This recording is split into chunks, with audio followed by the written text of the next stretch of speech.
सानगडी ते गुढरी सोमलपूर येणाऱ्या जाणाऱ्या रखडलेल्या रस्त्याला 20 वर्षानंतर यश गोंदिया भंडारा. सानगडी साकोली तालुक्यातील सानगडी येथील गुढरी सोमलपूर ला जाणाऱ्या येणाऱ्या रस्त्याची दयनीय अवस्था 18 ते 20 वर्षापासून रखडलेली होती. आणि जे आमदार होऊन गेले त्यांनी ह्या रस्त्याकडे कोणी लक्ष देईना.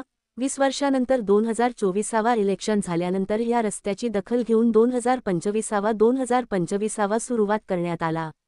आतापर्यंत लोकांनी रस्ता बनवायला सांगितला, परंतु याची कोणत्याच लोकांनी दखल घेतली नाही. येत्या 2025 मध्ये नवीन वर्षात रस्त्याला सुरुवात झाली. जनता न्यूज महाराष्ट्र. जिल्हा प्रतिनिधी आकाश नंदागवळी गोंदिया. लाईक करा, सबस्क्राईब करा, बेल आयकॉन दाबा.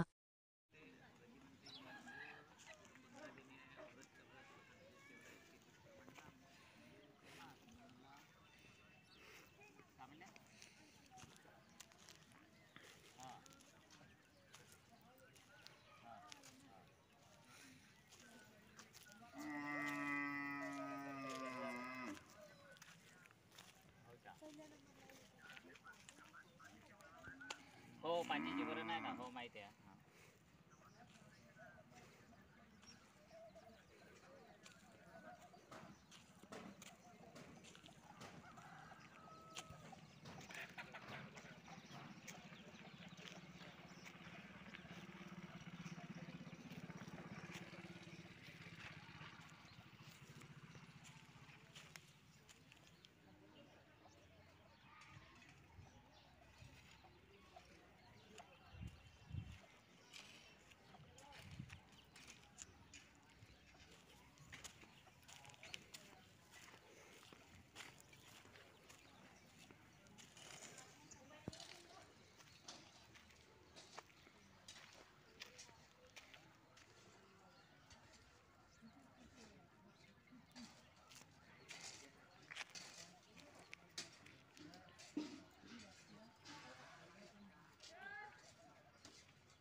आडवा घ्यायला आडवा घेतो.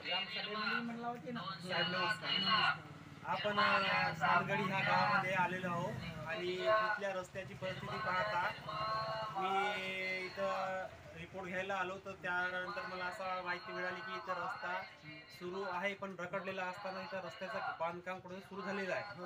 आता आपण इथल्या सानगडी रहिवासी, तुमचं नाव सांगा. दीपक वासुदेव मीनागे. यांच्याशी आपण बात करत आहोत. ते सांगणार आहेत की रस्त्याचे बांधकाम कसं आहे.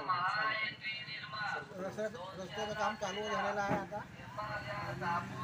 काम फास्टच चालू आहे आणि गुडरी ते बागती पण गुडरी ते सानगडीपर्यंत चालू आहे काम आता. Arjuni Morgaon railway station. किती वर्षापासून काम हा रखडलेला होता? म्हणजे 18 ते 20. 18 ते 20 वर्षापर्यंत रखडलेलं होतं. पण 25 सालाच्या पहिले म्हणजे काम झालं होतं, त्याच्यानंतर पासून आता हा पहिला वेळ.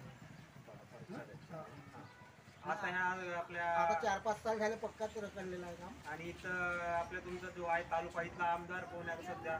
त्याचा आमचा नानाभाऊ पटोलेच आहे. इकडे आहे. हो, इकडे म्हणजे हा काय ना, म्हणजे गोंदिया जिल्ह्यात आला काय, गोंदिया जिल्ह्याचा पण आहे आपला बडोले. बडोले. हो, बडोले. राजकुमार बडोले. त्यांनी आतापर्यंत म्हणजे 25 वर्षानंतर इलेक्शन झाल्यानंतर आता जो इलेक्शन झाला भेट नाही त्यानंतर इथं सुरू केलेला आहे. हो. आणि तोपर्यंत रखडलेलाच होता. हो, रखडलेला. चला, ठीक आहे. ठीक साहेब. आहे.